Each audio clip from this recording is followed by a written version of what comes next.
8 del mattino è martedì 17 marzo, buongiorno Sicilia da Angelo Gagliano. E buongiorno anche da Lorena Dolci. Fra poco con Lorena leggeremo insieme i quotidiani regionali, ma intanto ci sono le notizie e cominciamo stamattina con il maltempo perché la Sicilia ancora una volta è nella morsa di un ciclone, stavolta si chiama Iolina e da domenica imperversa soprattutto sul versante ionico. Nella notte ci sono state piogge intense, il vento con raffiche oltre 50 km/h, l'allerta è arancione anche per oggi in diverse località dell'isola, resta altissima l'attenzione ma facciamo il punto. Di vento, temperature impicchiate e grandinate sparse in tutta la Sicilia orientale.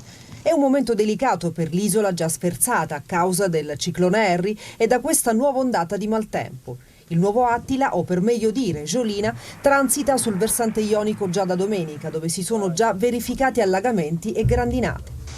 Diramata anche per la giornata di oggi l'allerta arancione, scuole chiuse a Catania così come in diversi altri comuni della provincia e del litorale ionico. Il sindaco del capoluogo etneo, Enrico Trantino, in considerazione del bollettino meteo diramato dalla Protezione Civile regionale, ha dato indicazione per redigere ordinanza di sospensione delle attività didattiche. Chiusi anche tutti i parchi della città e il giardino Bellini. Disagi anche all'aeroporto di Catania. Diversi voli sono stati deviati sul Falcone Borsellino di Palermo, tra cui quelli provenienti tra Trieste, Torino e Napoli. Giolina porterà ancora temporali di forte entità e venti sostenuti con pericolo di mareggiate. Nel complesso non sono stati registrati danni significativi nella notte, ma l'attenzione resta alta anche nelle prossime ore. E adesso andiamo subito a leggere dai quotidiani stamattina qual è la situazione. Sì, andiamolo a vedere sul quotidiano La Sicilia. Vedete, Iolina non concede tregua, il titolo anche oggi piogge, scuole chiuse, provvedimenti che riguardano Catania e altri 12 comuni della provincia che hanno deciso dopo una lunga meditazione per quanto riguarda Catania di tenere le scuole chiuse. Insomma, Iolina fa il bis, il ciclone che ieri si è abbattuto su gran parte della Sicilia orientale anche oggi dovrebbe persistere con piogge, raffiche di vento, grandinate, intensa attività elettrica, quindi tuoni e lampi. Nessuno vuole rischiare incidenti, gli istituti riapriranno quando saranno garantite le condizioni di sicurezza negli edifici. La buona notizia è che né ieri né stanotte i vigili del fuoco, la polizia locale sono stati chiamati per danni provocati dal maltempo, eccetto qualche auto in panne per le strade allagate, qualche botola intasata e una recinzione con transenne in via Monfalcone abbattuta dal vento. Insomma, speriamo che il bilancio si mantenga su questi termini. Bene, grazie a Lorena e adesso voltiamo pagina perché dal maltempo adesso andiamo a parlare invece delle polemiche che ci sono e sulle interrogazioni parlamentari anche a proposito delle esercitazioni della Marina statunitense nel Parco delle Madonie. Voli di addestramento di routine rispondono da Sigonella, la polemica come detto è arrivata in Parlamento. Volo di addestramento di routine, così la Marina Militare statunitense di stanza a Sigonella spiega la presenza di 2 elicotteri Seahawk in un'area protetta delle Madonie. Eccoli in queste foto pubblicate sulla pagina ufficiale della Marina, che hanno sollevato polemiche e preoccupazione. Attività programmate nello spazio aereo designato sopra l'Etna e nelle aree limitrofe a Nasse e Sigonella, scrive l'ufficio stampa, nel pieno rispetto delle normative italiane. Ma la nota non chiude la questione, che arriva in Parlamento con un'interrogazione al ministro Crosetto, firmata dai senatori del PD Alessandro Alfieri, Enza Rando e Antonio Nicita. Si chiede di capire se questa attività degli elicotteri sia stata autorizzata, se sia stata nota al ministro, autorizzata da questo, conosciuta dalle istituzioni regionali predisposte al controllo del parco e alla prefettura. Come sapete, le attività che riguardano l'esercito americano sono soggette ad accordi bilaterali e ogni iniziativa che va al di fuori di questi accordi deve essere approvata dal Parlamento. Anche il PD regionale si mobilita con l'interrogazione al presidente Schifani. Chiediamo con forza, dice Valentina Chinnici, prima firmataria, che venga fatta piena chiarezza perché la Sicilia, il paese tutto, non sia esposto ad ulteriori rischi. Sulla stessa linea anche AVS e CGIL, preoccupati anche i 22 sindaci e il presidente del Parco delle Madonie. È una polemica che ormai da qualche giorno si ritrova sui quotidiani, adesso è arrivata in Parlamento, come abbiamo anche sentito. Certo, la Sicilia parla di vera e propria rivolta, monta la rivolta, il titolo, caso in Parlamento, i sindaci invocano chiarezza, il PD fa un'interrogazione al ministro della difesa Crosetto dicendo l'isola non è una base, ma naturalmente oltre a tutte le opposizioni sono preoccupati anche i sindaci, parla ad esempio Pietro Polito, sindaco di Petralia Sottana, che dice abbiamo inviato una lettera al prefetto e al presidente Schifani per capire le ragioni dell'atterraggio dei mezzi militari. Il punto è che si tratta di un'area protetta. Per operazioni di questo tipo dovrebbe esserci un'autorizzazione o comunque una valutazione preventiva sull'opportunità. Naturalmente la presenza dei velivoli militari nei cieli della Sicilia non è certo una novità, anche considerando la presenza della base di Sigonella. A suscitare stupore però è stato innanzitutto l'atterraggio in un'area protetta, quello delle Madonie, e poi il fatto che sia successo senza alcun avviso. Dicevamo è rivolta di tutta l'opposizione, interrogazioni da parte del PD, di AVS, di CGIL, ma anche c'è una presa di posizione anche dal centrodestra. Il deputato regionale della Lega Vincenzo Figuccia chiede chiarezza sulle modalità delle operazioni e ritengo inopportuno, come minimo, che i sindaci dei territori non siano stati preventivamente informati. Adesso a Palermo ci occupiamo, torniamo a parlare della spiaggia di Mondello, perché la regione siciliana prova a salvare quella che è la stagione balneare 2026, ha pubblicato ieri sera il bando per le concessioni, ogni soggetto non potrà avere più di 3 concessioni, ma vediamo, sentiamo questo servizio. La regione siciliana prova a salvare la stagione balneare 2026 a Mondello. È stato pubblicato ieri sera il bando rivolto agli operatori che dovranno offrire i servizi nell'arco di 90 giorni fra giugno e ottobre di quest'anno. Ogni soggetto potrà ottenere al massimo 3 dei lotti messi a concorso. Nel giro di poche ore, nella giornata di ieri, la regione ha prima adottato e pubblicato il decreto che divide il lungo litorale di Mondello in 19 porzioni, rispecchiando le indicazioni del piano di utilizzo del demanio marittimo predisposto dal comune, ma ancora in bozza. Di queste 19 porzioni, 13 sono destinate alle balneazioni con servizi offerti dai privati, mentre 6 sono destinate a spiaggia libera e servizi ricreativi o sportivi.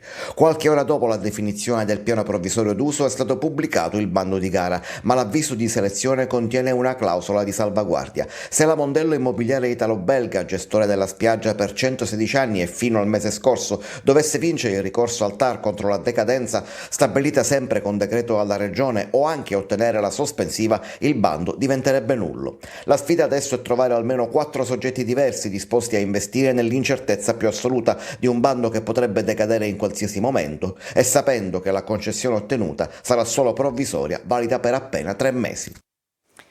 C'è una corsa contro il tempo a questo punto. Eh sì, perché i bandi sono arrivati e le scadenze sono imminenti. La stagione balneare, scrive Repubblica, è stata divisa in 2 periodi di 3 mesi ciascuno, con 2 avvisi distinti e separati. Il primo dall'1 giugno al 31 agosto, il secondo dal 1 settembre al 30 novembre.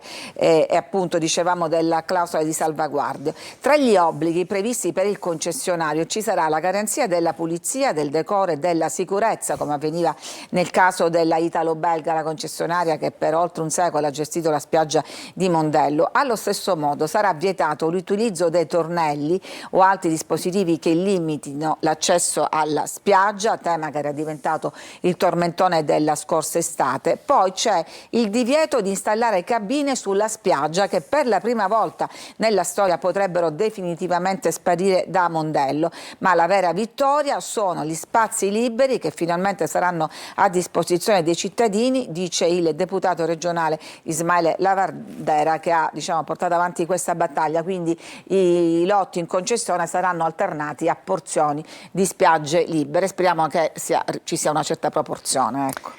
Allora, adesso torniamo a occuparci invece della vicenda legata ai rider. Stavolta ci occuperemo e ci occupiamo di cronaca. Nel corso della trasmissione stamattina invece parleremo ancora dell'avvertenza. Comunque a Messina, una società che adesso è in liquidazione, avrebbe sfruttato decine di rider controllandoli e anche gestendoli secondo un vero e proprio caporalato digitale. 4 sono gli indagati, vediamo e facciamo il punto nel servizio.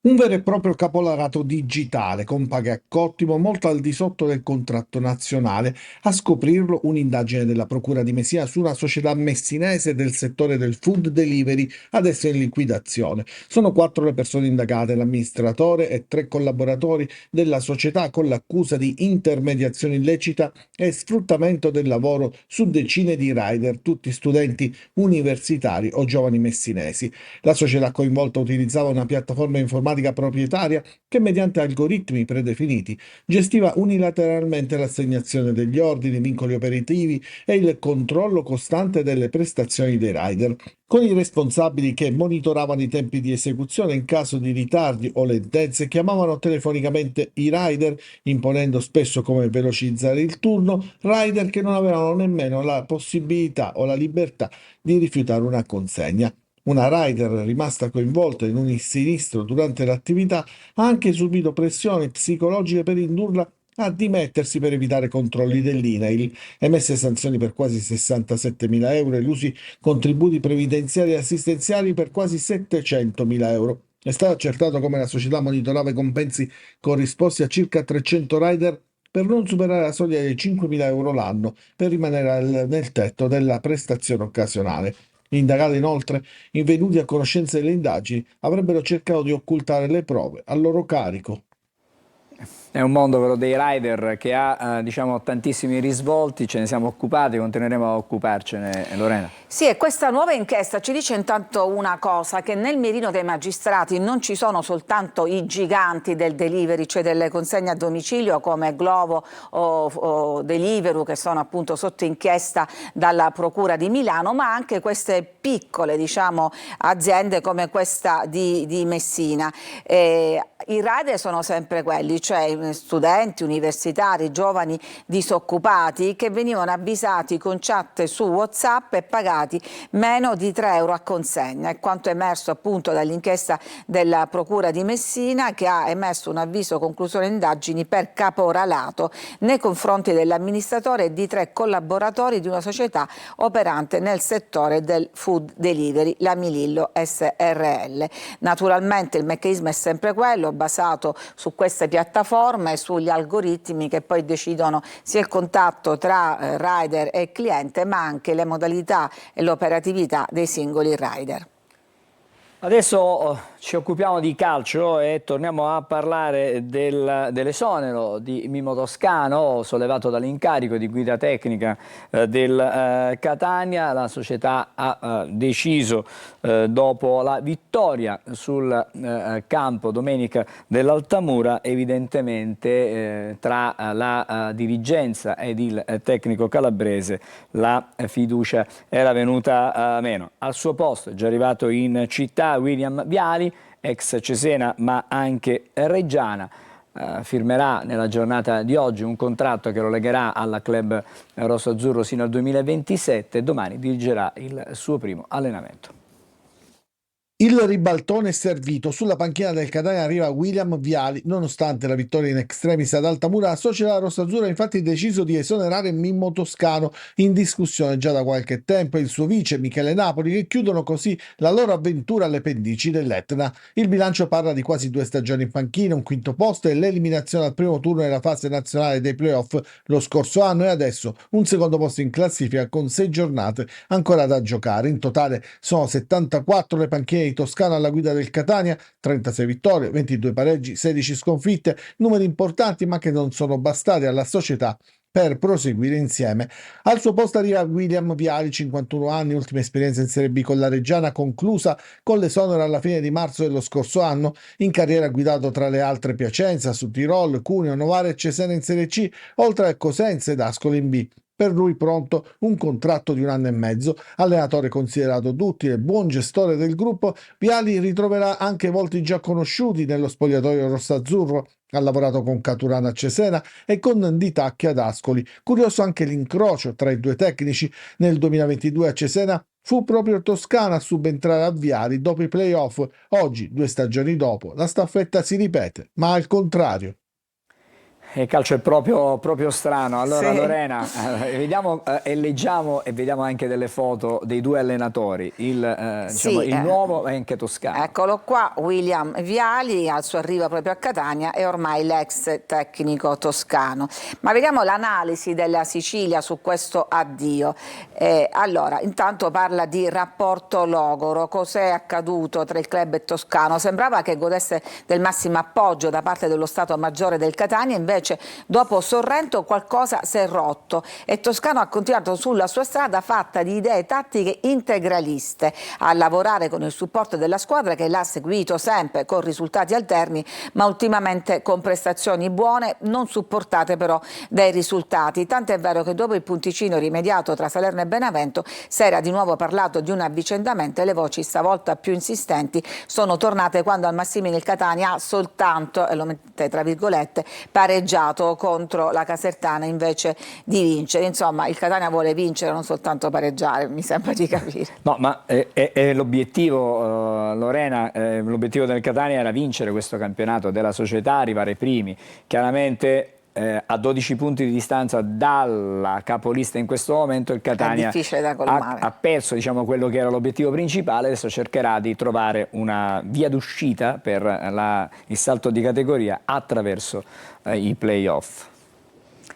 Possiamo continuare e chiudere la rassegna stampa. Continuiamo dando un'occhiata intanto alle prime pagine. Abbiamo il quotidiano La Sicilia, abbiamo visto la vicenda del parco militarizzato, il caso delle Madonie che finisce in Parlamento e poi Mondello Miami o Modello Miami, perché diciamo è quello a cui vorrebbe somigliare la nuova spiaggia di Mondello, con i bandi, 13 lotti in palio, e poi il ciclone che non molla la Sicilia orientale. Vediamo adesso la prima pagina del giornale di Sicilia.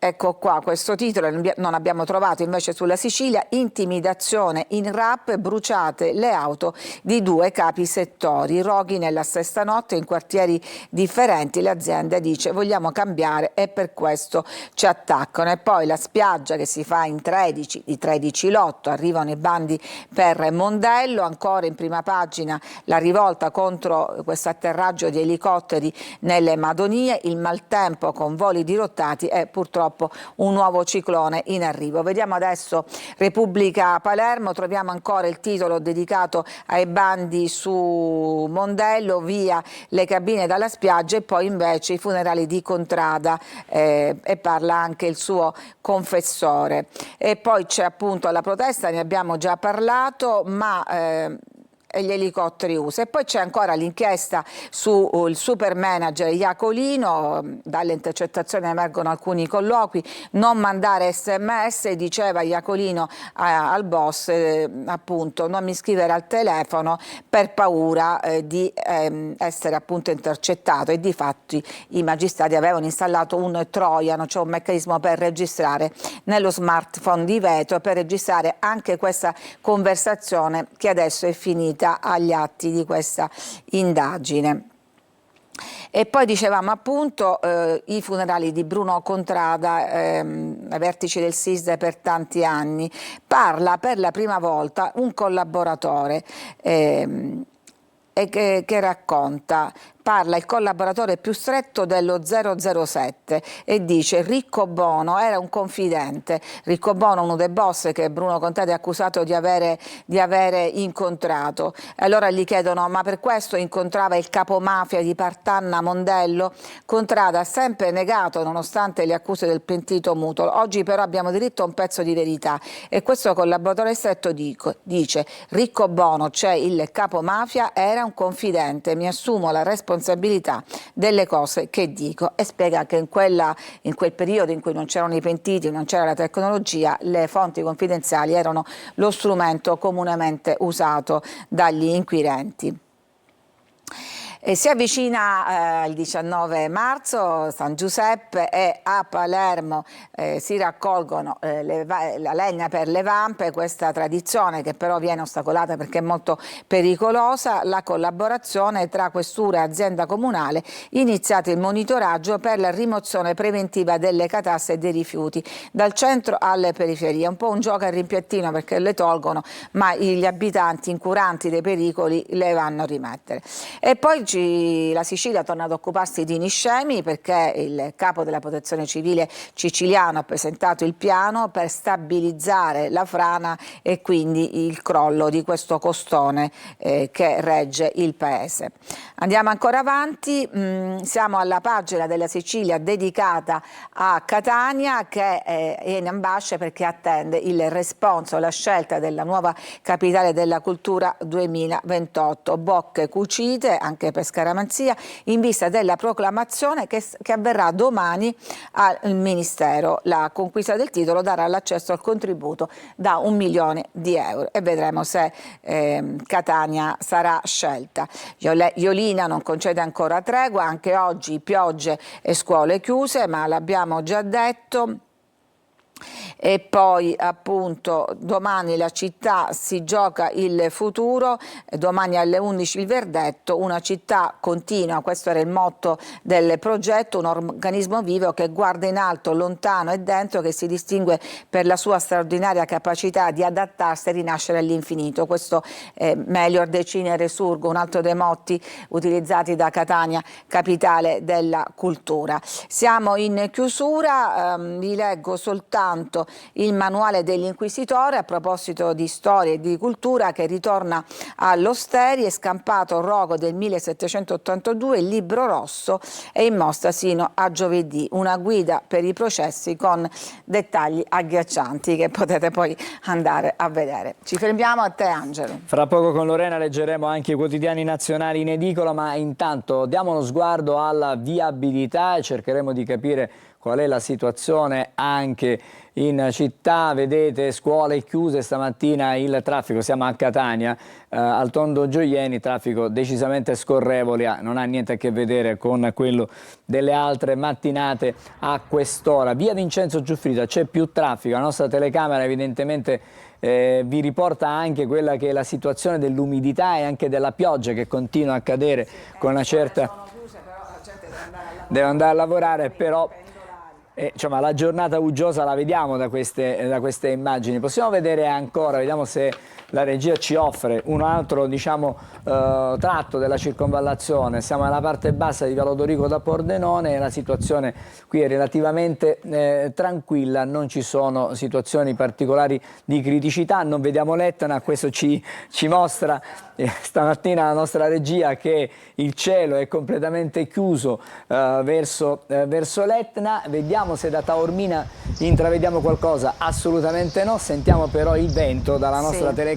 E si vede anche un po' di mareggiata. Un po' di mareggiata, insomma la situazione certamente da un punto di vista meteo non è facile, non è semplice, c'è un'allerta arancione, l'abbiamo detto, sulle province di Catania e anche di Messina. Allora ci fermiamo qui, breve sosta e poi la rassegna stampa con i quotidiani nazionali con Lorena Docci.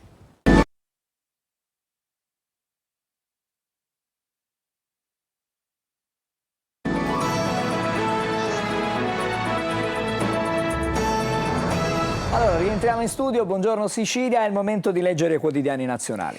L'apertura dei quotidiani è dedicata in gran parte al doppio no dell'Europa a Trump che chiedeva aiuto per, come dire, rendere accessibile e percorribile il Golfo di Hormuz, ma l'Europa non ci sta, lo leggiamo innanzitutto sul Corriere della Sera, l'Europa dice no a Trump, l'Unione Europea dice Hormuz è fuori dal raggio NATO, il leader USA ribatte quando serve aiuto gli alleati non ci sono, ma è vero che è una guerra che ha iniziato senza consultare i suoi alleati. Qui la vignetta di Giannelli, SOS con il simbolo del dollaro. E poi la Repubblica, anche qua doppio schiaffo a Trump, prima il rifiuto di Londra e Berlino su Hormuz, questo stretto in cui passa la gran parte del commercio del greggio, poi la spaccatura del G7 sulle operazioni in Libano e sempre l'ira di Trump contro gli alleati, quando serve aiuto non ci sono. Meloni si è schierata con i partner europei.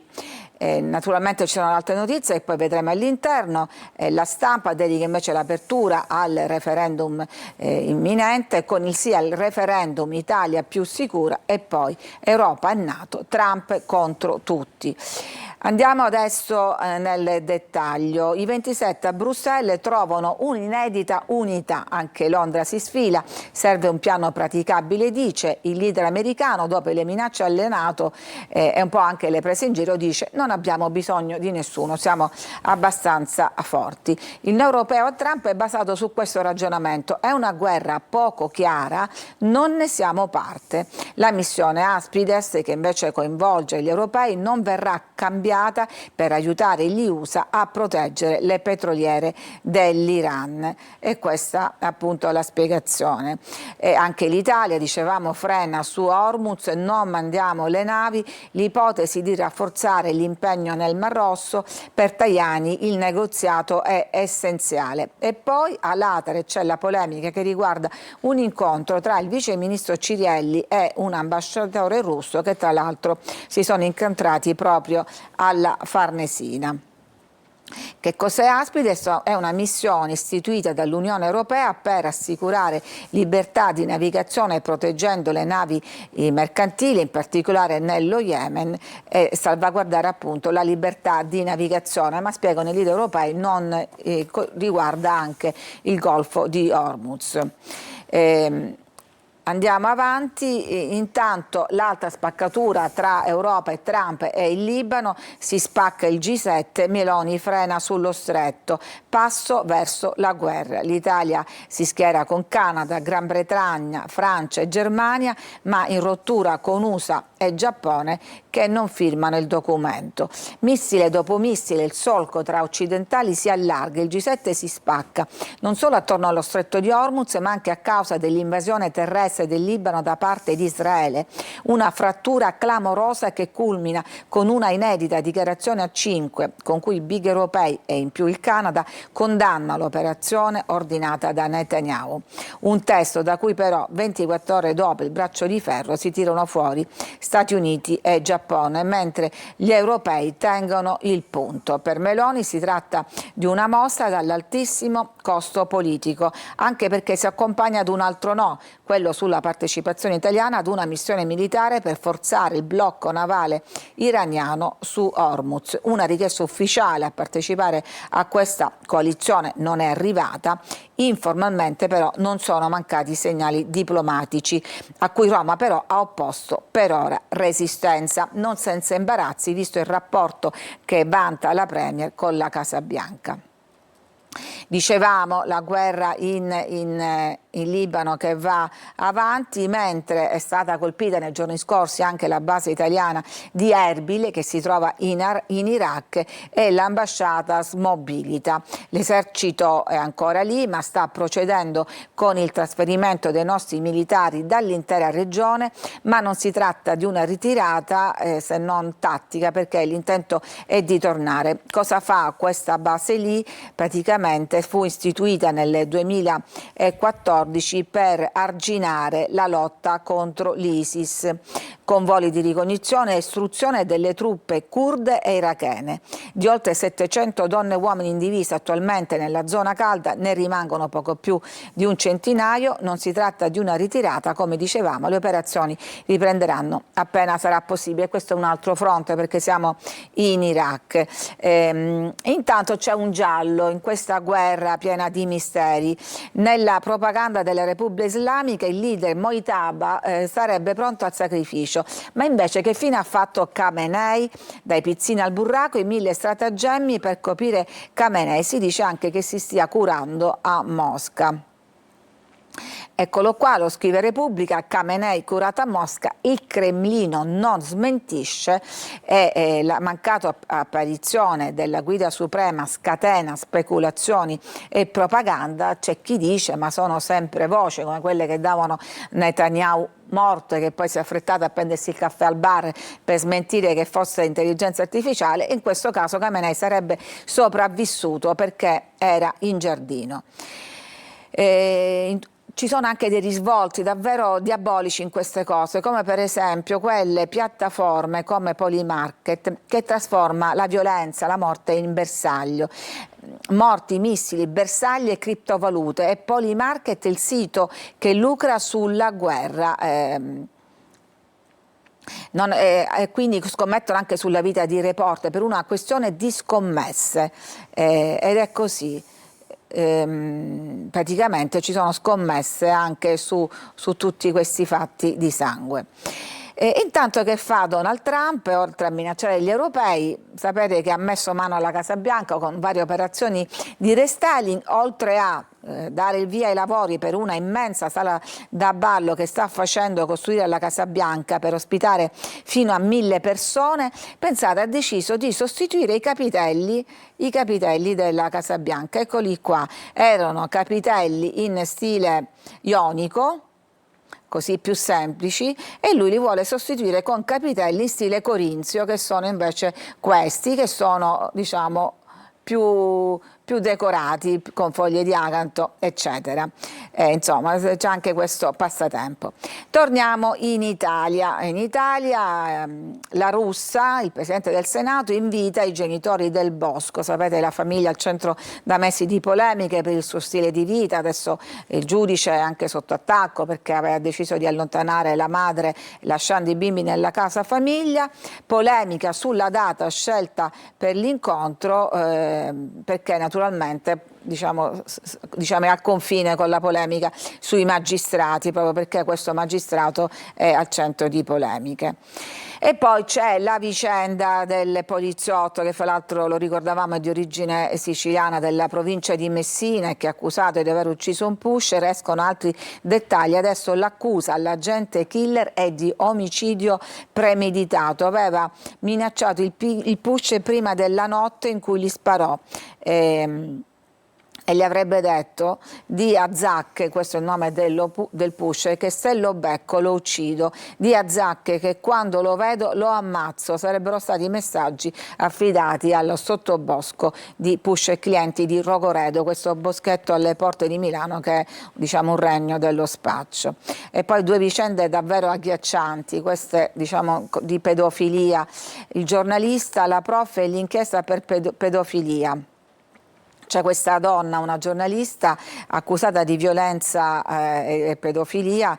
Lei si proclama innocente. Secondo l'accusa è inchiodata non solo dalle foto e dai video della figlia sedicenne ripresa quando aveva 8 anni e viveva a Roma con il padre, ma anche di foto dei nipotini di 5 e 8 anni, figli del fratello, che glieli affidava spesso, in quanto la considerava una zia presente con un buon rapporto con i bambini. Invece lei scambiava queste foto con l'amante, che tra l'altro è stato un vice direttore di un TG nazionale.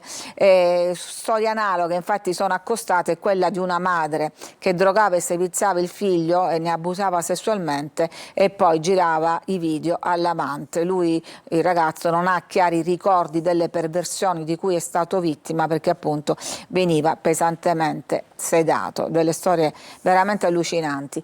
Prima di chiudere, almeno due storie un po' più positive. Questa è la seconda vita di Antonia, scampata al massacro messo in atto dal padre che uccise la moglie e colpì con un masso lei e il fratello più piccolo. Si è salvata da un mese di coma, vedete lo striscione di tutti i suoi parenti, dei vicini di casa, per riaccoglierla dopo le cure assidue che gli hanno dato tutti gli operatori dell'ospedale.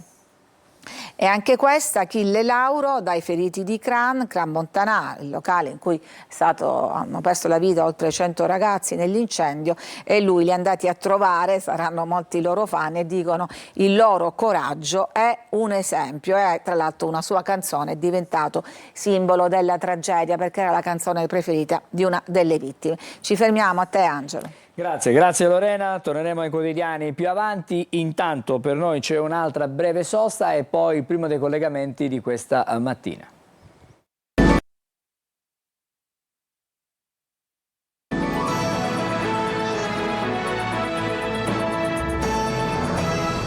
Allora, eccoci di nuovo a Buongiorno Sicilia. Fra poco avremo anche un collegamento. Intanto vediamo la nostra Veronica Barbarino che si trova a Vittoria. Buongiorno, siamo in provincia di Ragusa.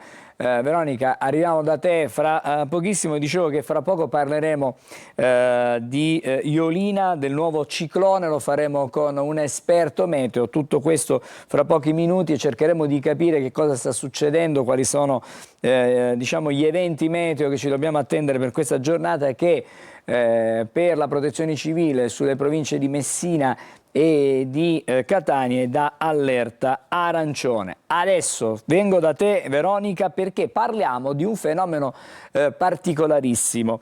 Parliamo di false residenze. Magari ci spiegate in maniera semplice cosa sta succedendo. E la mia curiosità è, ma questa inchiesta, questa operazione è la prima in Italia nel genere? Così magari cerchiamo di capire se c'è stata una mente chiaramente criminale, perché stiamo parlando di qualcosa di illegale che si è industriata proprio nella nostra regione per fare venire fuori questa inchiesta. Buongiorno ai tuoi ospiti, che sono Filippo Pancrazzi, che è il comandante della polizia locale di Vittoria, e Francesco Ello, che è il sindaco proprio di Vittoria. Buongiorno.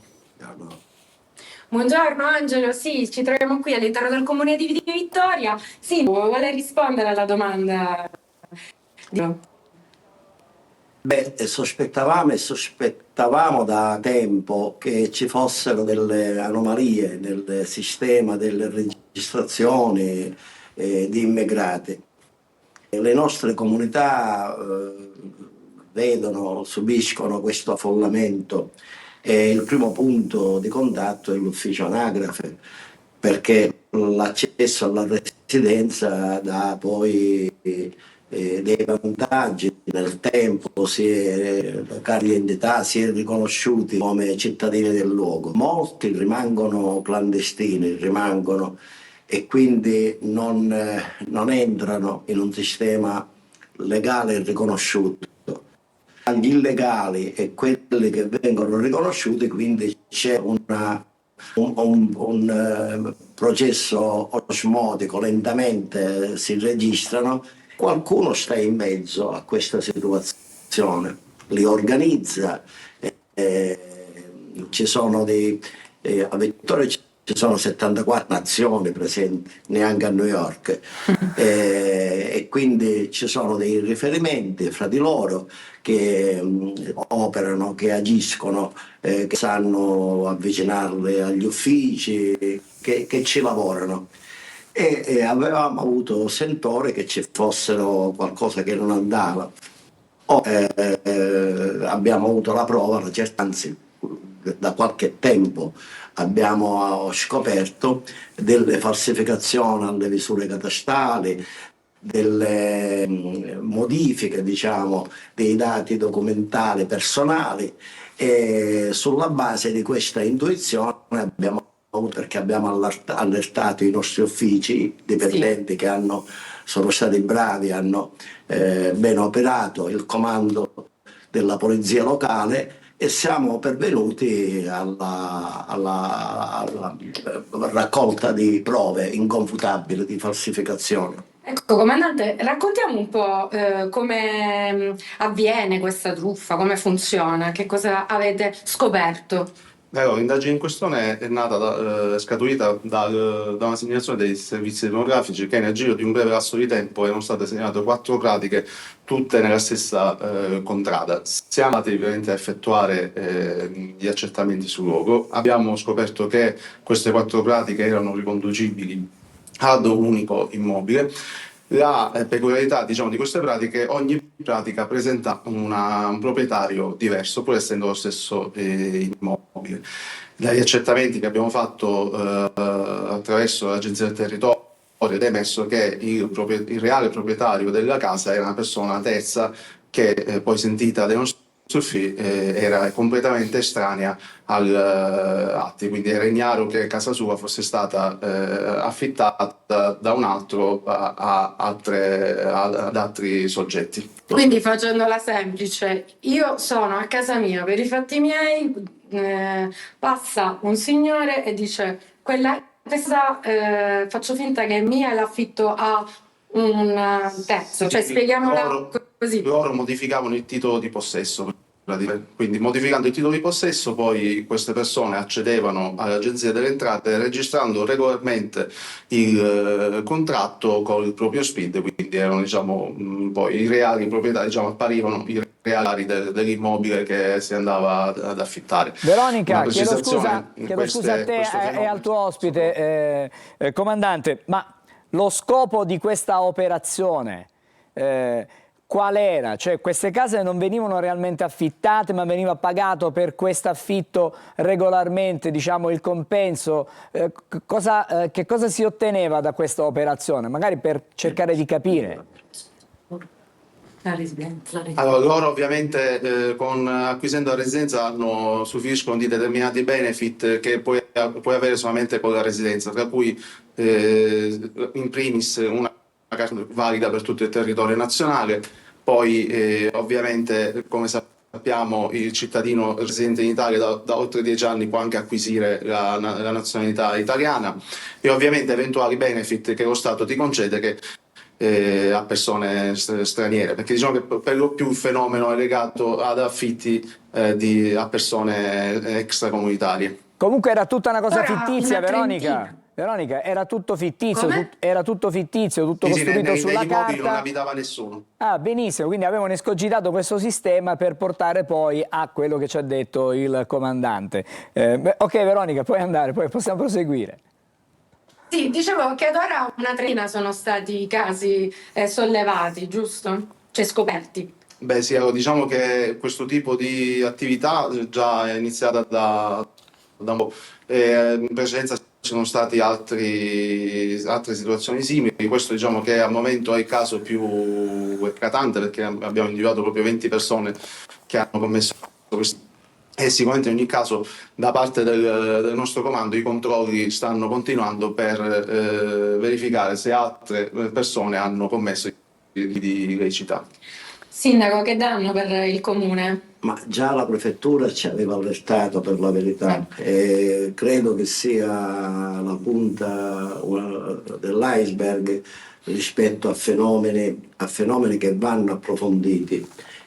Questo in tutti i comuni, immigrazione, Sì. Credo che sia un diffuso e quindi le maglie si sono allargate, sono larghe le truppe e quindi bisogna alzare il tiro, bisogna controllare per bloccare questo fenomeno. Credo. E quindi tanta informazione ai cittadini che possono fare. Se io magari adesso ho il dubbio che in casa mia magari ha subito la stessa cosa, posso venire in ufficio? Certamente, ma anzi di queste attività che abbiamo effettuato nei giorni sono venuti presso i nostri uffici dei cittadini che insomma, avevano lo stesso sentore di avere qualche cosa di anomalo all'interno delle proprie abitazioni.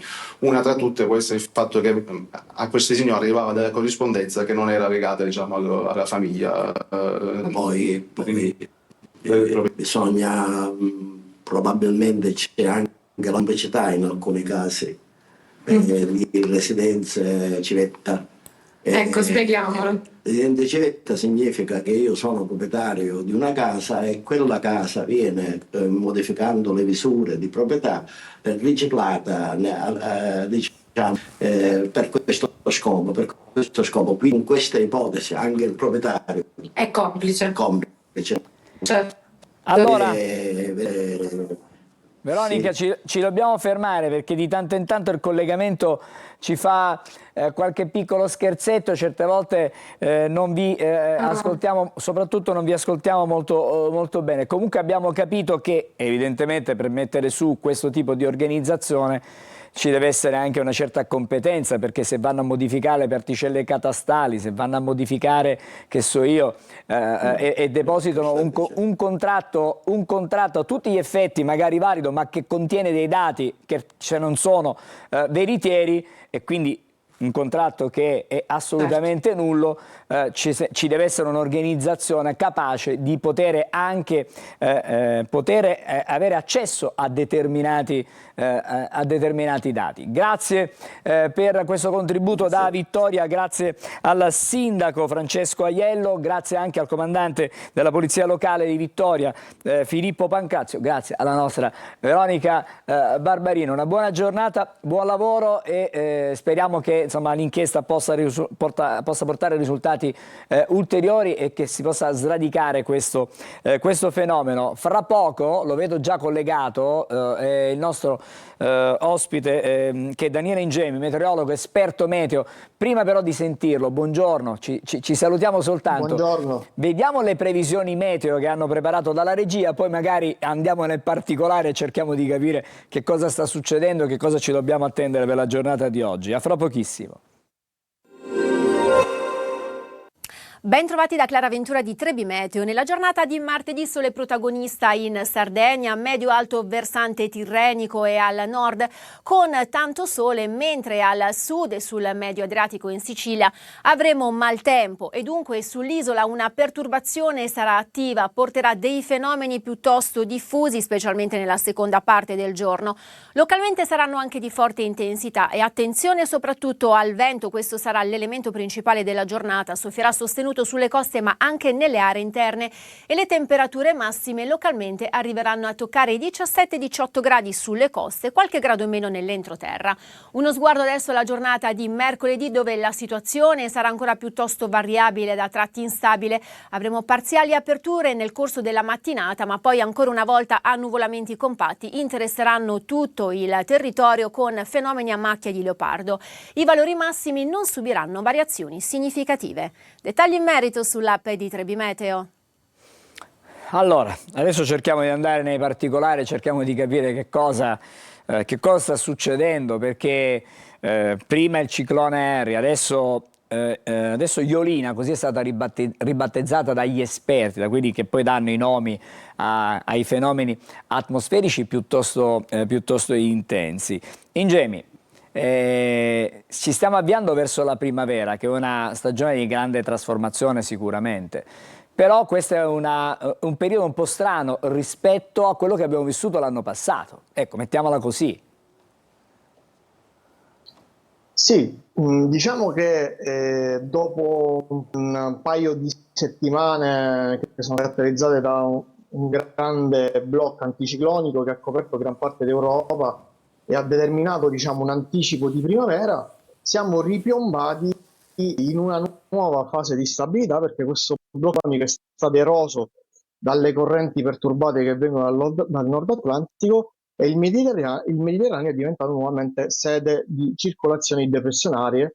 La prima di queste appunto è questo ciclone Iolina, che si è formato nella giornata di sabato sul Golfo del Leone, poi è sceso attraverso la Sardegna sul Nord Africa, e proprio nella giornata di ieri questa circolazione depressionaria ha dato origine a un nuovo vortice che si è approfondito nel tratto di mare tra il canale di Sicilia e l'isola di Malta e che proprio si è trovato in una posizione da convogliare una massa d'aria molto umida e anche instabile verso la Sicilia, che ha determinato delle precipitazioni anche abbastanza abbondanti. Pensate che nelle ultime 72 ore in alcune aree, soprattutto tra il Catanese e la parte più bassa del Messinese, sono caduti ben 200 litri di pioggia per metro quadrato, che è un quantitativo abbondante, anche se fortunatamente si tratta di piogge che sono diluite comunque su spazi temporali piuttosto ampi, quindi non stanno causando finora degli effetti di particolarità, però è chiaro che nel corso delle prossime ore resterà attivo. Questa circolazione depressionaria, pur muovendosi lentamente verso nord-est, continuerà a convogliare delle nuvole, magari soprattutto sulla costa orientale, e le aree, quelle maggiormente bersagliate da queste precipitazioni, saranno appunto quelle del Catanese e del Messinese, soprattutto le aree pedemontane tra i Peloridani e l'area etnea, dove questi 150-200 mm di pioggia se ne aggiungeranno altri 50, altri 100 entro la parte finale del giorno, poi gradualmente la situazione andrà a migliorare nel corso della prossima notte, della giornata di domani, anche se persisterà ancora dell'instabilità, avremo ancora dei fenomeni, ma saranno dei fenomeni che saranno distribuiti in maniera più irregolare e saranno anche alternati a delle pause asciutte che saranno più prolungate. Questi fenomeni interesseranno maggiormente ancora la fascia ionica, quindi la zona del Catanese, del Messinese, anche il Siracusano, ma anche l'area tirrenica che finora è stata interessata, diciamo, un po' marginalmente, eccetto alcune aree. Questo è il quadro di quello che ci riserva Iolina, però proiezioni diciamo dei prossimi giorni più avanti, oltre giovedì, dicono che è in arrivo un altro ciclone. Che cosa ci dobbiamo attendere? È vera questa notizia? La possiamo confermare? Vivremo un altro periodo perturbato così come quello che stiamo vivendo in queste ore? Sì, diciamo che è vera, si aprirà un periodo abbastanza instabile per la Sicilia, quindi anche abbastanza piovoso. Questo perché? Perché il flusso perturbato verrà deviato verso l'area del Mediterraneo da un anticiclone che si posizionerà tra le isole britanniche e la Scandinavia. Quindi le perturbazioni che vengono dal Nord Atlantico incontrano questo muro, questo blocco di alta pressione, e quindi saranno costrette a scivolare verso la Spagna e la Francia e quindi a introdursi nel Mediterraneo e a dare origine a nuove perturbazioni. Ad esempio, un fronte però abbastanza veloce ci interesserà diciamo, tra giovedì e venerdì, darà origine a delle precipitazioni anche di carattere convettivo, quindi temporalesco, ma saranno, diciamo, distribuite in maniera irregolare a macchia di leopardo sul territorio. Poi nella giornata di sabato ci sarà un veloce miglioramento, però attenzione perché poi domenica, ma soprattutto all'inizio della prossima settimana, quindi tra lunedì e martedì prossimo, una nuova circolazione depressionaria darà origine a un nuovo peggioramento che verrà preceduto da scirocco che saranno anche intensi a domenica, soprattutto sul canale di Sicilia e sullo Ionio, e che daranno origine a nuove precipitazioni nei settori che sono appunto esposti agli umidi venti di sud-est che si caricano di umidità sullo Ionio, e quindi soprattutto la zona ionica, il settore meridionale dell'isola, che potrà ricevere delle nuove precipitazioni. Per quanto riguarda poi la circolazione depressionaria, ecco, possiamo dare una valutazione secondo una linea di tendenza, non una previsione vera e propria, perché ci vorrà ancora del tempo per dare una vera e propria previsione, però possiamo dire che questa circolazione depressionaria poi condizionerà buona parte dell'inizio della prossima settimana, quindi ci dovremo attendere di nuovo un tempo instabile, a tratti perturbato, con cieli frequentemente chiusi, precipitazioni che risulteranno, diciamo, frequenti, a tratti anche localmente intense, e quindi sostanzialmente il mese di marzo mostrerà quello che è il suo volto instabile, perché dobbiamo ricordarci che comunque è vero che ci troviamo all'inizio della primavera. La primavera meteorologica è iniziata l'1 marzo, ma la primavera, essendo una stagione di transizione, anzi è la stagione di transizione per eccellenza, è caratterizzata da questi continui voltafacce delle condizioni atmosferiche. In primavera noi...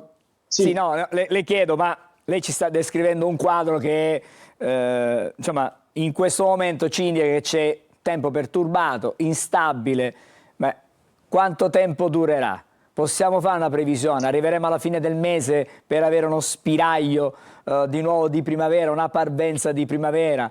E che cosa succede? Chiaramente so che è impossibile fare delle previsioni così a lunga scadenza, però ci sono delle tendenze, no?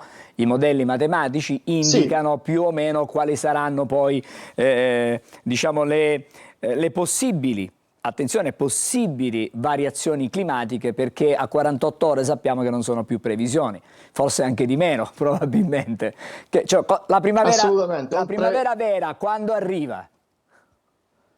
Beh, il volto, diciamo, bello della primavera probabilmente arriverà più in là, nel mese di aprile. Possiamo dire che dalle ultime linee di tendenza, soprattutto dalla linea di tendenza del modello europeo, che è abbastanza affidabile, questa anomalia circolatoria, quindi la presenza di questa solida area di alta pressione sul nord Europa, purtroppo si tradurrà in un periodo instabile e perturbato per buona parte dell'ultima decade di marzo, quindi da qui fino a fine mese ci dovremo aspettare un periodo un po' creato da questo passaggio di perturbazioni una dietro l'altra. Va detto che comunque ci saranno anche tra una e l'altra perturbazione anche delle giornate soleggiate, ma saranno ovviamente temporanee, e da qui fino a fine mese sostanzialmente il quadro ci indica un periodo abbastanza dinamico, abbastanza piovoso, per aspettarci un periodo un po' più stabile, ecco, un po' caratterizzato da un clima un po' più mite, dal ritorno dell'alta pressione. Probabilmente dovremo aspettare non prima del mese di aprile, della prima o seconda decada del mese di aprile. Però è chiaro che noi veniamo da un periodo che è stato anche abbastanza secco, soprattutto questa prima parte di marzo è stata caratterizzata da un anticiclone davvero robusto che ha in qualche modo chiuso, tra virgolette, il rubto delle perturbazioni atlantiche, e quindi ora noi stiamo vivendo questa nuova fase di città, ma è chiaro che si tratta di fasi che possono durare un paio di settimane, massimo 3 settimane, e poi... Sì, no, la interrompo, abbiamo un minuto ancora. Io le faccio sempre delle osservazioni a lunga scadenza. Vista la grande piovosità dell'inverno, perché il nostro inverno quest'anno è stato piuttosto piovoso, che tipo d'estate ci dobbiamo attendere? Allora, sicuramente grazie alle piogge che abbiamo registrato durante quest'inverno, in particolare nel mese di gennaio, ma anche febbraio, che è stato un mese abbastanza piovoso per diverse aree dell'isola, anche l'autunno è stato molto piovoso, soprattutto sulla Sicilia occidentale, sulla zona del Trapanese e del Palermitano, che ricordiamo uscivano da una lunga fase siccitosa abbastanza dura, abbastanza pesante. Possiamo dire che quest'estate sarà abbastanza tranquilla sotto il profilo della gestione idrica, però va detto che in quei territori dove ci sono delle carenze infrastrutturali marcate, non posso dire che non ci saranno dei problemi, anche perché va anche detto che comunque è vero che è stato un inverno molto piovoso, però dobbiamo sperare che la parte finale della primavera, quindi intendo il mese di maggio e l'inizio dell'estate, non siano particolarmente calde, non ci sia l'anticiclone africano per più settimane, perché la presenza dell'alta pressione africana e di temperature abbondantemente sopra le medie climatologiche determinano una maggiore evaporazione del suolo, e quindi una maggiore evaporazione significa che questo surplus idrico che tu hai messo da parte viene poi eroso da queste condizioni meteorologiche, perché ricordiamoci che le ondate di calore hanno degli effetti anche sugli invasi, sui nostri invasi, sulle infrastrutture che servono a raccogliere le acque piovane. Allora se entriamo cercheremo di sentirci magari quando saremo più vicini alla bella stagione, avremo delle idee più chiare anche da un punto di vista climatico, proprio se sarà un'estate arida, se sarà un'estate afosa. Chiaramente più avanti. Speriamo di no. Speriamo di no. Grazie. Certo. Grazie allora a Daniele Ingemi, che stamattina ci ha raccontato quello che è Iolina, quello che succederà dopo Iolina. Ci siamo proiettati un po' più avanti anche, diciamo, in estate. Grazie, buon lavoro e una buona giornata. Grazie davvero. Fra poco accanto a me la vedete già la prossima ospite, Giusy Belfiore. Buongiorno. Buongiorno, ben trovati. Fra poco parleremo di turismo in qualche modo. Allora, adesso io vi do due notizie, perché sono degli aggiornamenti che arrivano dalla redazione, perché è andato a vuoto un assalto con esplosivo tentato la scorsa notte ad una ATM dell'ufficio postale di via Dottor Consoli a Catania. I banditi sono riusciti ad aprire la cassaforte del Banco Posta, ma all'interno non c'era denaro. Sul posto per i rilievi e le indagini, i poliziotti della volante della questura di Catania. E invece a Taormina c'è stata paura, molta paura la scorsa notte, il centro storico, per il crollo di una vecchia palazzina in via Porta Pasquale. La casa era disabitata, fortunatamente da tempo, non ci sono registrati danni alle persone. Sono intervenuti i vigili del fuoco, ma anche agenti della polizia locale, responsabili dell'ufficio tecnico comunale. La zona è transennata, si stanno verificando le condizioni di sicurezza dell'aria. Quindi vi abbiamo dato anche questi aggiornamenti. Adesso risalutiamo Giusy Belfiore perché è il momento di parlare di turismo e di guide turistiche, perché c'è stato l'elezione del nuovo direttivo e quindi lei fa parte di questo nuovo direttivo regionale, dico bene, però prima di addentrarci nelle questioni che riguardano proprio le guide turistiche, la tutela anche delle stesse guide turistiche, quelle autorizzate, le faccio una domanda: si attende domani l'esito su Catania Capitale della Cultura? Che cosa potrebbe significare un'eventuale, diciamo, proclamazione in questo senso? Una rinascita, per utilizzare, perché il risorgimento l'abbiamo già sfruttato in tempi non sospetti, però risorgiamo sempre dalle ceneri, quindi recuperiamo un concetto a noi caro. Capitale della Cultura significa dare alla città finalmente il giusto riconoscimento, perché l'abbiamo sempre considerata la città dell'industria, la Milano del Sud, ma per cosa ci vado a fare a Catania? Ma non c'è niente da vedere a Catania se non le chiese e la via Etnea. E in realtà il nostro patrimonio è veramente importante, il patrimonio culturale anche storico, è una città che va svelata, che va scoperta, che va scavata, e soprattutto è una città che ha un fermento proprio culturale che è veramente affascinante. Allora, adesso parliamo del nuovo direttivo che è stato eletto, il direttivo delle guide turistiche siciliane, quelle autorizzate. Attenzione, quali sono gli obiettivi di questo nuovo organo che è stato, diciamo, nominato? Intanto ringrazio il mio past president Giovanni Masaniello, che ha condotto delle battaglie per la professione non indifferenti. L'obiettivo è quello di far sì che questo concetto di guida turistica, autorizzata, sia un concetto che entri nell'idea collettiva di professionista. Noi facciamo fatica, non dico ad imporci, però a farci riconoscere come professionisti della comunicazione e della conoscenza. Veicolare l'informazione, lei mi insegna che non è da tutti. È difficile. E anche la vostra categoria sa le difficoltà del caso. Quindi quando si alza un signore di buona volontà una mattina di domenica e decide di portarsi in giro gli amici, il club che ha fatto su Facebook, e per raccontare 4 cose della città, mi creda, ci lascia un po' basiti, perché al di là della gratuità, come qualcuno dice, dell'attività, in realtà dietro ci sono una serie di violazioni, e soprattutto che mettono a rischio una professione che è riconosciuta dal Ministero del Turismo con una legge nuova che è la 190, che ha qualche anno adesso, e mettono in difficoltà quei poveri professionisti, che sono riusciti a superare un esame terribile, per cui di 30.000 domande si sono presentati in 12.000, sono arrivati all'esame orale in 200 e ne sono passati pochissimi. Da noi ce ne sono solo 7 sul territorio siciliano, perché è un esame nazionale. Quindi di fronte a questa durezza dell'esame che ci pone alla stregua dei professionisti,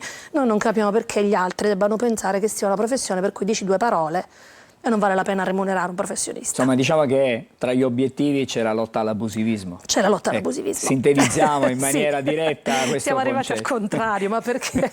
Perché lo diciamo sempre, la lotta all'abusivismo, ma l'idea è proprio quella, cioè far comprendere agli altri, a tutti, che in realtà noi paghiamo le tasse, abbiamo la partita IVA, siamo dei professionisti che lavorano quando ci chiamano, quindi c'è una certa precarietà dovuta anche agli eventi cataclismatici, vedi Giolino oggi, dovuta alla guerra, quindi cerchiamo di avere un po' di farci rispettare, ecco. E Catania, lei citava prima la guerra, che cosa ci può dire questo conflitto in atto, questi conflitti in atto, perché ce ne sono diversi conflitti in atto, risente da questo punto di vista? Sì, guardi, risente da tanti punti di vista. Il primo, in maniera fra virgolette inaspettata, ma coerente con la situazione, è quella di alcuni blocchi aerei, per cui per esempio gli australiani non arrivano perché viaggiavano utilizzando la penisola arabica come hub, perché la gente ha un po' paura, perché c'è questo strano silenzio che coglie soprattutto chi arriva da oltreoceano, per cui anche i visitatori americani sono un po' più restii, parlano poco, c'è un'atmosfera che sicuramente non è limpida, non è, come dire, effervescente come quella del turismo, e con la quale noi facciamo fatica, perché dobbiamo cercare di mediare e confondere un po' le acque, ecco. Lei prima ha fatto riferimento alla durezza, alla difficoltà che una guida turistica affronta per raggiungere l'obiettivo. Tutto questo perché, come sottolineava prima, vanno poi valorizzati quelli che sono i tesori che appartengono al territorio. Non parliamo di una singola città, ma stiamo parlando di un territorio, in questo caso della Sicilia, che ha tantissimi tesori, a volte anche sconosciuti e nascosti, non diciamo, riportati alla luce, non consegnati alla disponibilità di tutti. Spesso anche maltrattati, mi permetta, che è un peccato, perché c'è chi, vi dico una frase ovvia, viaggi e di un buco ne fanno una perla. Noi abbiamo tante perle, peccato che non sappiamo spesso infilarle e farne una collana e metterla a prenderla al nostro collo. Abbiamo una quantità di siti incredibili, abbiamo una quantità di quindi una potenzialità enorme. Facciamo un lavoro che è quello di approfondimento costante e continuo per comunicare in realtà quella che è la storia di questi siti. A febbraio ci siamo tutti appassionati nella giornata mondiale della guida turistica al Criptoportico, che è questa fantastica galleria che è stata scoperta, che l'amministrazione ha riaperto dentro la Villa Bellini. Ci siamo appassionati, abbiamo veicolato e comunicato quella che è la storia del Portico dell'Atleta, che si trova sotto la Via dei Crociferi, e sono delle realtà nuove, cioè una città che continua a svelare, a scoprire quei piccoli misteri che sono poi la curiosità e la bellezza da un'altra parte. Allora, l'invito a tutti è di affidarsi alle guide turistiche autorizzate. Grazie. Perché per visitare la Sicilia, le nostre città, i nostri monumenti, servono diciamo, persone che conoscono e sappiano valorizzare il tesoro che noi custodiamo, anche se poi si trova spesso all'aperto, ma va custodito. Va custodito, e ne approfitto per ringraziare tutti i miei colleghi, perché in federazione rappresentiamo tutte le province con i singoli presidenti, perché loro come me conducono queste battaglie forti e infinite certe volte, che sono il nostro vanto. Certo. Grazie a Giusy Belfiore, Grazie a voi. presidente delle guide turistiche di Catania, adesso nel direttivo regionale. Presidente della federazione. Presidente della federazione. Benissimo. Va bene così. Grazie a lei. Grazie. A voi tutti. Allora ci fermiamo, breve sosta, poi parleremo invece d'altro, perché andremo a Palermo, perché la questione dei rider la riportiamo di nuovo a Buongiorno Sicilia.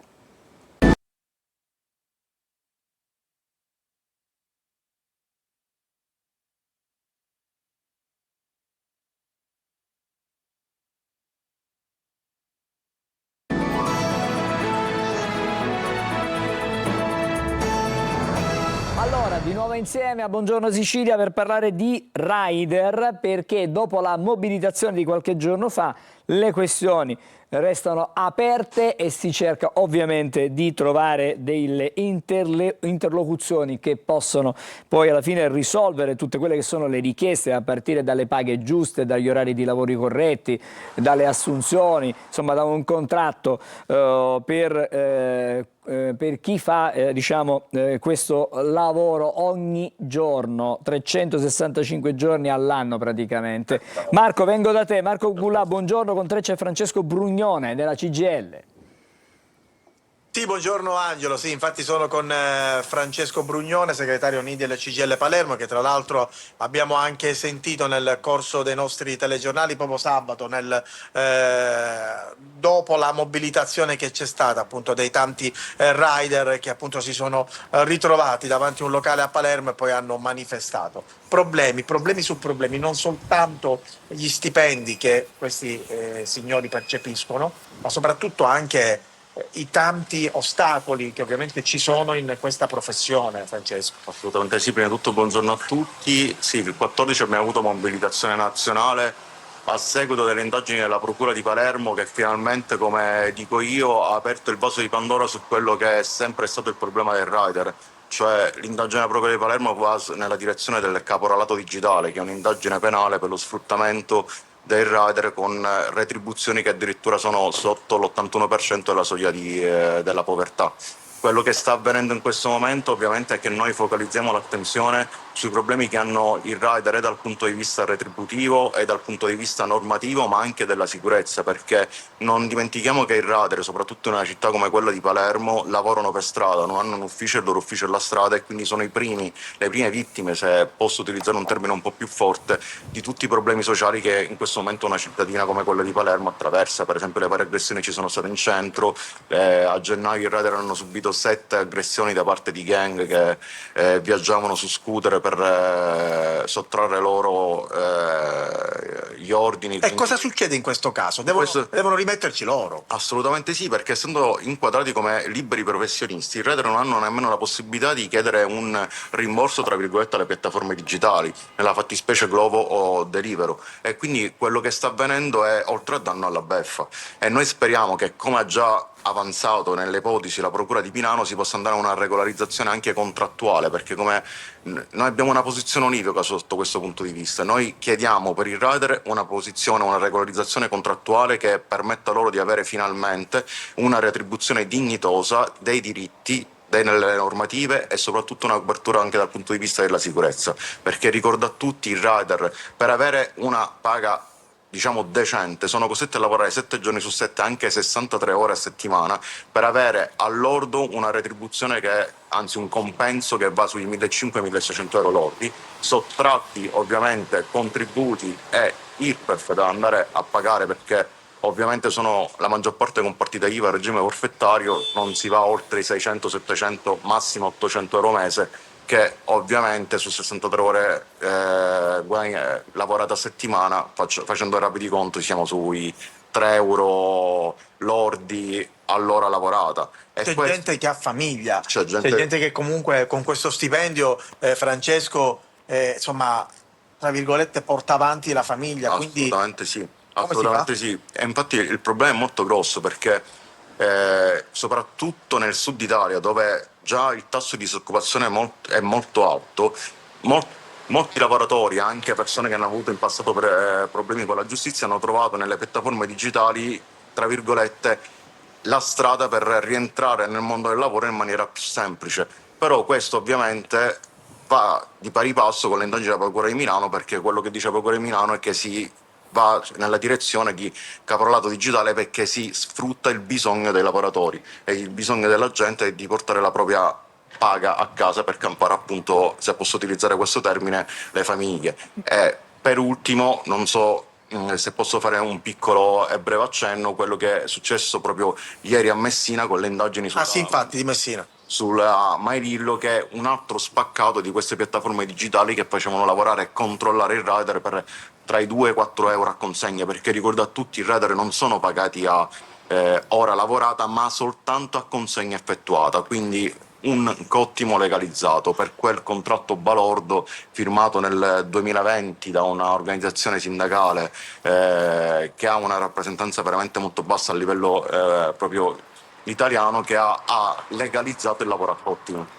Marco, Angelo, prima di chiudere, semplicemente se ci sono stati dei contatti con con gli interlocutori sia istituzionali che con le imprese e le aziende, per poter regolarizzare questo settore. Abbiamo meno di un minuto. Allora, con le istituzioni noi abbiamo già un contatto con la Prefettura di Palermo per quanto riguarda l'apertura di un tavolo tecnico sulla sicurezza del rider. A livello nazionale la Procura ha affiancato ovviamente sia Glovo che Deliveroo con un amministratore che sta seguendo di pari passo le due aziende, e ha chiesto immediatamente un innalzamento ovviamente delle retribuzioni. Noi siamo a completa disposizione della Procura di Milano, tutto ciò che la Procura di Milano ci vuole chiedere, ovviamente noi abbiamo ovviamente le braccia aperte, che molte delle indagini della Procura di Milano sono nate anche da vari ricorsi che sono partiti proprio da qui, da Palermo. Ricordo nel 2021, nel 2020 con i primi ricorsi e le prime vertenze vinte proprio su Palermo attraverso il Tribunale di Palermo stesso. Grazie allora Marco Gullan, grazie al tuo ospite Francesco Brugnone della CGIL. Ci torneremo sicuramente nelle prossime settimane, Angelo. Certamente affronteremo e torneremo ancora sul tema. Adesso ci fermiamo, ma per pochissimi istanti, nel senso che c'è la sigla dell'oroscopo e dopo andremo da Marco Amato.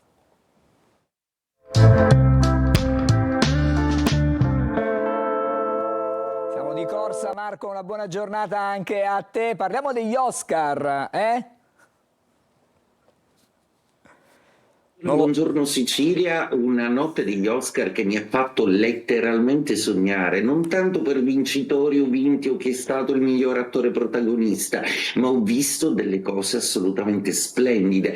Per esempio la dolcissima e bravissima Anna Hathaway che canta all'improvviso un musical per ringraziare il Meryl Streep per il successo più che ventennale del Diavolo Veste Parada, è stata bravissima. Come mi hanno fatto sognare anche Ivan McGregor e Nicole Kidman quando hanno improvvisato un All You Need Is Love, proprio come nel musical più bello che abbiamo visto in vita mia, che è stato Moulin Rouge.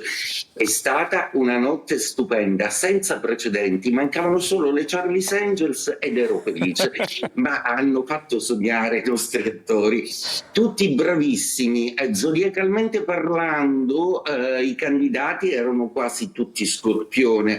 Si pensava a Leonardo DiCaprio, una battaglia dopo l'altra, che avrebbe vinto tutto, mentre invece Michael B. Jordan ha sorpreso tutti. Bravo Acquario, sorprendente come sempre che con il suo The Sinners ha vinto tutto, è stato il miglior attore. Comunque complimenti tutti, è stata una notte degli Oscar memorabile da rimanere negli annali.